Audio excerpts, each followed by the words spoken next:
ಎಲ್ಲ ಜನತಾ ಪರಿವಾರ ಯೂಟ್ಯೂಬ್ ಚಾನಲ್ನ ಸಮಸ್ತ ವೀಕ್ಷಕರಿಗೂ ಈ ನಿಮ್ಮ ಪ್ರೀತಿಯ T Malligere M B Lokesh ಮಾಡುವ ನಮಸ್ಕಾರಗಳು.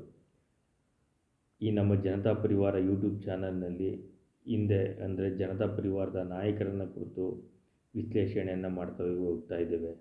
ಅದೇ ರೀತಿ ಇವತ್ತಿನ ದಿವಸ ಮಣ್ಣಿನ ಮಗ ಖ್ಯಾತಿಯ ಭಾರತ ದೇಶದ ಮಾಜಿ ಪ್ರಧಾನಮಂತ್ರಿಗಳಾದಂಥ ಎಚ್ ಡಿ ದೇವೇಗೌಡರವರನ್ನು ಕುರಿತು ರಾಜಕೀಯ ವಿಶ್ಲೇಷಣೆಯನ್ನು ಮಾಡೋಣ.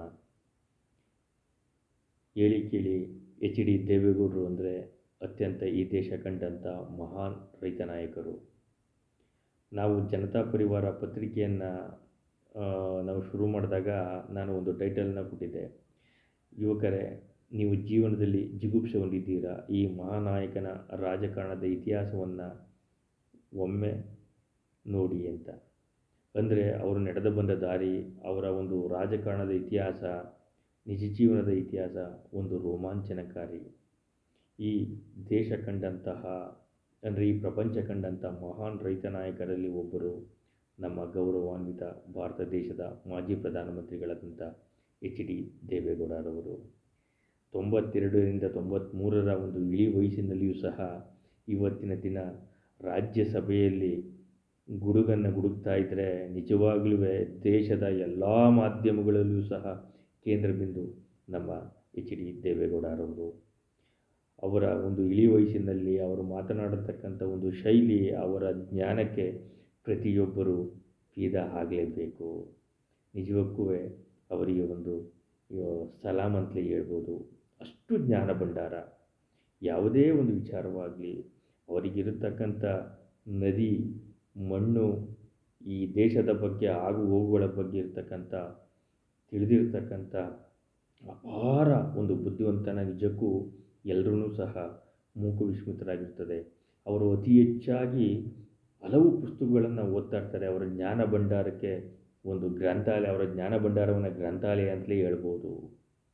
ಅವರು ರಾಜಕಾರಣದಲ್ಲಿ ನಡೆದು ಬಂದ ಒಂದು ಹಾದಿಯನ್ನು ನಾವು ನೋಡಿದ್ರೆ ವಿಶ್ಲೇಷಣೆಯಲ್ಲಿ ಗಂಟೆಗಟ್ಟಲೆ ಬೇಕಾಗುತ್ತೆ. ಆದರೆ ನಾವು ನಮ್ಮ ಒಂದು ಕಡಿಮೆ ಅವಧಿಯಲ್ಲಿ ನಮಗೆ ತಿಳಿದ ಒಂದು ಸಣ್ಣ ಜ್ಞಾನದಲ್ಲಿ ನಾವು ವಿಶ್ಲೇಷಣೆಯನ್ನು ಮಾಡ್ತಾ ಇದ್ದೇವೆ. ಎಚ್ ಡಿ ದೇವೇಗೌಡರು ಮೊಟ್ಟ ಮೊದಲ ಚುನಾವಣೆಯಲ್ಲೇ ತಾಲೂಕು ಮಟ್ಟದ ಒಂದು ಬ್ಯಾಂಕ್ ಒಂದು ಚುನಾವಣೆಯಲ್ಲಿ ಸೋಲು, ತಳಮಟ್ಟದ ಸ್ಥಳೀಯ ಸಂಸ್ಥೆಯ ಒಂದು ಚುನಾವಣೆಯಲ್ಲಿ ಸೋಲನ್ನು ಪಡೆದಂಥ ನಮ್ಮ ದೇವೇಗೌಡರು ಭಾರತ ದೇಶದ ಅಂದರೆ ಕೆಂಪುಕೋಟೆಯಲ್ಲಿ ಬಾವುಟವನ್ನು ಹಾರಿಸುವುದರ ಮುಖಾಂತರ ದೇಶದ ಉನ್ನತ ಹುದ್ದೆಯಾದಂಥ ಪ್ರಧಾನಮಂತ್ರಿ ಹುದ್ದೆಯನ್ನು ಅಲಂಕರಿಸಿದ್ದು ಇಡೀ ಕರ್ನಾಟಕ ರಾಜ್ಯದ ಒಂದು ಸೌಭಾಗ್ಯ ಅಂತ ಹೇಳ್ಬೋದು, ಪಕ್ಷಾತೀತವಾಗಿ ಹೇಳೋದೇ ಆದರೆ.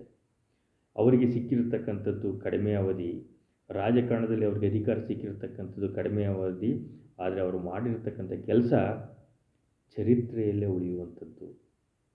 ನಿಜವಾಗ್ಲೂ ಹೇಳಬೇಕು ಅಂದರೆ ಮೈ ರೋಮಾಂಚನ ಅವರ ರಾಜಕಾರಣದ ಒಂದು ಇತಿಹಾಸ. ಅವರು ರಾಜಕಾರಣದಲ್ಲಿ ಕಾಂಗ್ರೆಸ್ ಪಕ್ಷದಿಂದ ತಮ್ಮ ರಾಜಕೀಯ ಒಂದು ಪ್ರಾರಂಭ ಮಾಡ್ತಾರೆ. ಅವರಿಗೆ ಟಿಕೆಟ್ ದೊರೆಯುವುದಿಲ್ಲ ಅಂತ ಅವರ ರಾಜಕಾರಣದ ಇತಿಹಾಸದಲ್ಲಿ ನಾವು ನೋಡ್ತೇವೆ.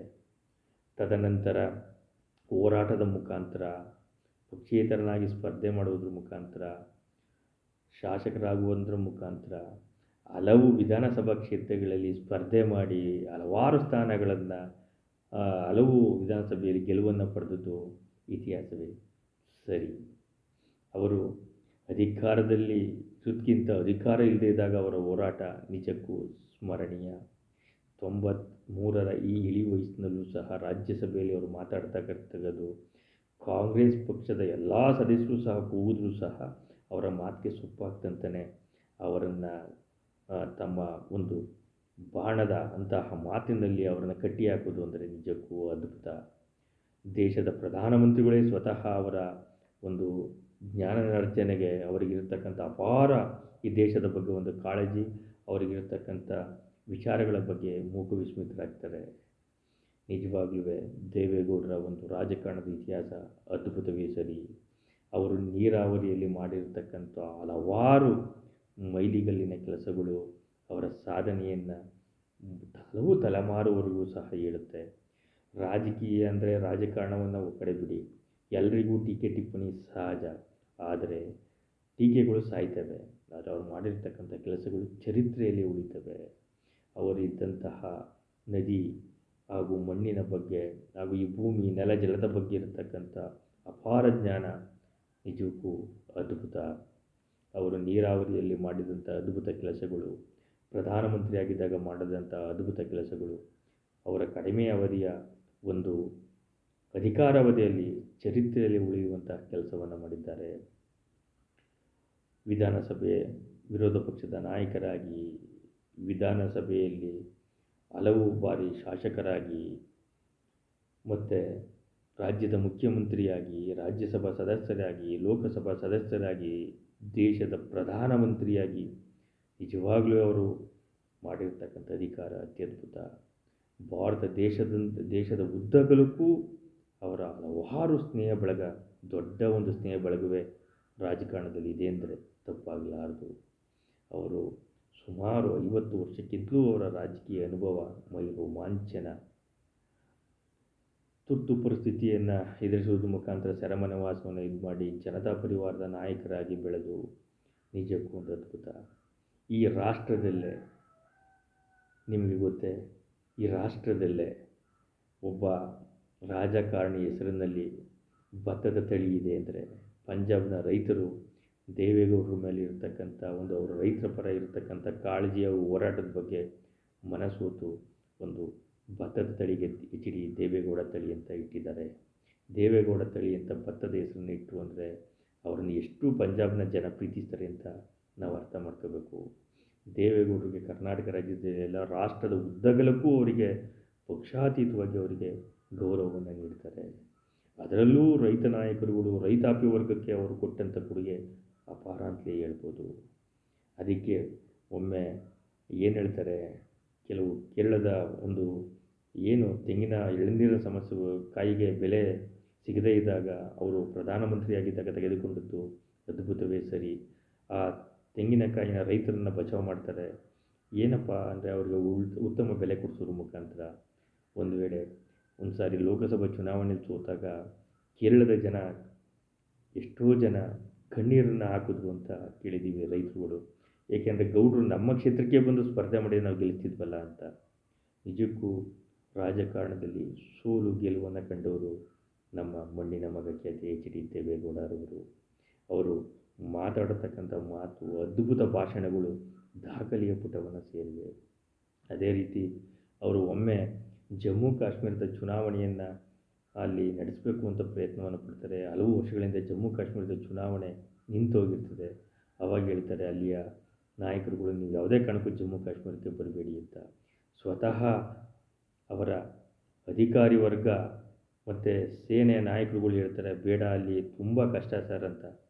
ಯಾವುದಕ್ಕೂ ಜಗ್ಗದೆ ಜಮ್ಮು ಕಾಶ್ಮೀರದಲ್ಲಿ ತೆರೆದ ಜೀಪಿನಲ್ಲಿ ಹೋಗಿ ಅಲ್ಲಿಯ ಸಮಸ್ಯೆಯನ್ನು ಬಗೆಹರಿಸಿ ಚುನಾವಣೆಯನ್ನು ನಡೆಸ್ತಾರೆ. ಇದು ವಿಶ್ವದಲ್ಲೇ ದಾಖಲೆಯ ಪುಟೆಯನ್ನು ಸೇರಿದೆ ಅಂತ ತಪ್ಪಾಗಲಾರದು. ಅದು ಮಣ್ಣಿನ ಮಗರ ಒಂದು ದೊಡ್ಡ ಸಾಹಸ ಅಂತಲೇ ಹೇಳ್ಬೋದು. ದೇವೇಗೌಡರ ಬಗ್ಗೆ ಹೇಳ್ತಾ ಇದ್ದರೆ ಹಲವು ಅವರ ಒಂದು ಸಾಧನೆಗಳನ್ನ ಬಗ್ಗೆ ಹೇಳಿದ್ರೆ ಪುಟಗಟ್ಟಲೆ ಗಂಟೆಗಟ್ಟಲೆ ಸಾಲದು. ನಿಜಕ್ಕೂ ಅವರು ಮಾಡಿರ್ತಕ್ಕಂಥದ್ದು ಗಂಗಾ ನದಿವೆ ಸೇತುವೆ ಕೆಲಸಗಳಾಗಿರ್ಬೋದು, ಅವರು ಕೃಷ್ಣಾ ಮೇಲ್ದಂಡೆಗೆ ತೆಗೆದುಕೊಂಡಂಥ ನಿರ್ಧಾರಗಳಾಗಿರ್ಬೋದು, ನೀರಾವರಿ, ಶಿಕ್ಷಣ, ಕಾರ್ಮಿಕ ವರ್ಗಕ್ಕೆ ಕೊಟ್ಟಂಥ ಕೊಡುಗೆ, ರೈತರಿಗೆ ಕೊಟ್ಟಂಥ ಕೊಡುಗೆ ಅಪಾರ. ಇನ್ನೂ ಹಲವಾರು ಸಾಧನೆಗಳನ್ನ ಮಾಡಿರ್ತಕ್ಕಂಥ ನಮ್ಮ HD ದೇವೇಗೌಡರ ಕುರಿತು ಇವತ್ತಿನ ಒಂದು ಜನತಾ ಪರಿವಾರ ಯೂಟ್ಯೂಬ್ ಚಾನಲ್ ವಿಶ್ಲೇಷಣೆಯನ್ನು ಮಾಡ್ತಿದ್ದೀವಿ. ಮುಂದಿನ ಬಾರಿ ಇದೇ ರೀತಿ ಇನ್ನೊಬ್ಬ ನಾಯಕರ ಒಂದು ವಿಶ್ಲೇಷಣೆ ಮಾಡೋಣ. ಆದಮೇಲೆ ನೀವು ನಮ್ಮ ಜನತಾ ಪರಿವಾರದ ಯೂಟ್ಯೂಬ್ ಚಾನಲ್ನ ಸಬ್ಸ್ಕ್ರೈಬ್ ಮಾಡೋದ್ರ ಮುಖಾಂತರ ಮತ್ತು ನಮ್ಮ ಮಾಡತಕ್ಕಂಥ ಈ ಒಂದು ವಿಶ್ಲೇಷಣೆಗೆ ನೀವು ಬೆಂಬಲವನ್ನು ಸೂಚಿಸ್ತಾ ಇರೋದು ನಮಗೆ ಇನ್ನೂ ಸಹ ಒಂದು ಹೊಸ ಹೊಸ ವಿಚಾರಗಳ ಬಗ್ಗೆ, ಇನ್ನೂ ಜನತಾ ಪರಿವಾರದ ನಾಯಕರ ಬಗ್ಗೆ ಒಂದು ಆಳವಾದ ಅಧ್ಯಯನವನ್ನು ಮಾಡಿ ಅವರ ವಿಶ್ಲೇಷಣೆಯನ್ನು ಮಾಡೋಕ್ಕೆ ಪ್ರಯತ್ನವನ್ನು ಪಡ್ತೇವೆ. ಜೈ ಹಿಂದ್, ಜೈ ಕರ್ನಾಟಕ ಮಾತೆ, ನಮಸ್ಕಾರಗಳು.